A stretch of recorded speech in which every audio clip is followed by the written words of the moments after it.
நமஸ்காரம்.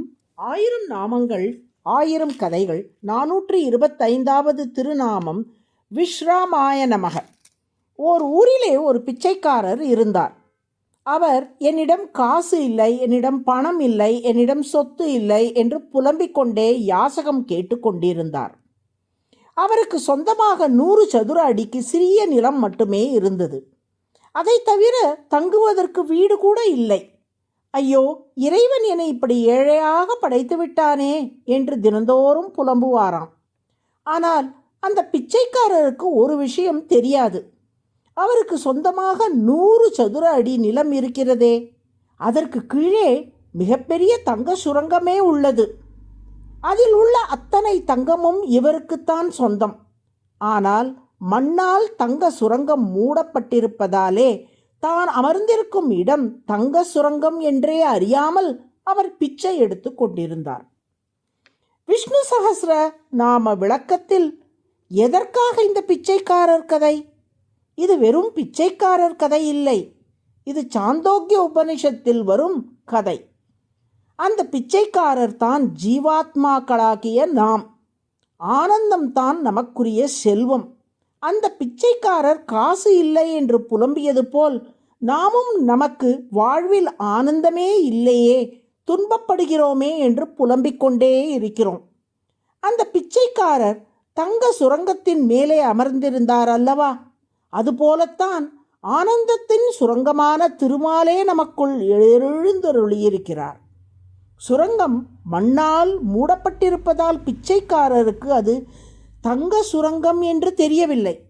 அதுபோல் நமது அறிவானது நம் முன் வினைகளாகிய பாப்பங்களால் மூடப்பட்டிருப்பதால் நமக்குள் எழுந்தருளியிருக்கும் ஆனந்தத்தின் வடிவமான இறைவனை நாம் அறியாமல் எங்கெங்கோ ஆனந்தத்தை தேடி அலைந்து கொண்டிருக்கின்றோம். இதை கூறும் சாந்தோக்கிய உபனிஷத் வாக்கியம்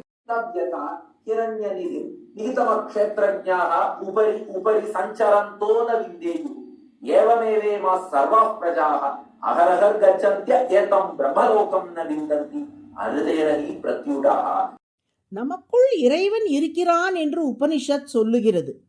ஆனால் அவன் உள்ளே இருப்பதற்கு ஏதாவது நேரடி சான்று உண்டா? அதையும் காட்டுகிறது உபனிஷத்.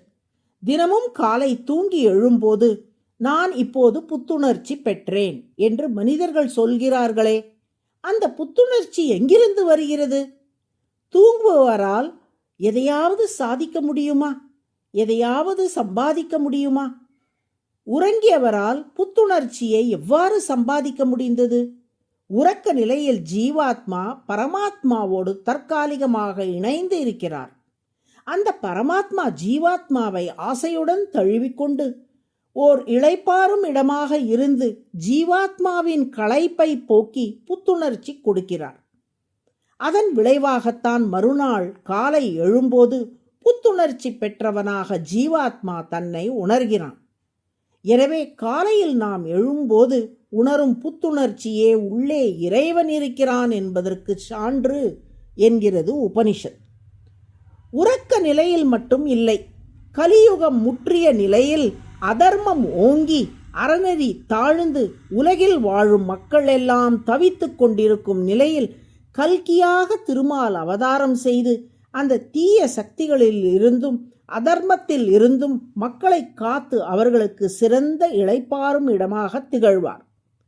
உறக்க நிலையில் பரமாத்மாவோடு இணைந்திருக்கும் ஜீவாத்மாக்கள் புத்துணர்ச்சி பெறுவது போல் கல்கி பகவானின் திருமேனி நறுமணத்தை நுகர்ந்த அத்தனை பேரும் புத்துணர்ச்சியும் தூய சத்துவ குணமும் பெற்று அடுத்து தொடங்கும் கிருத யுகத்தில் தர்மாத்மாக்களாக வாழ்வார்கள்.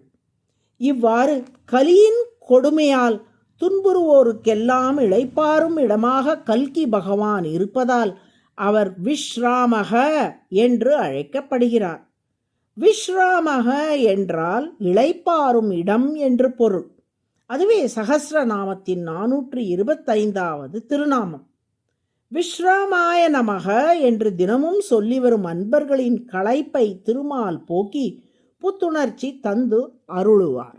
நாராயண நாராயண.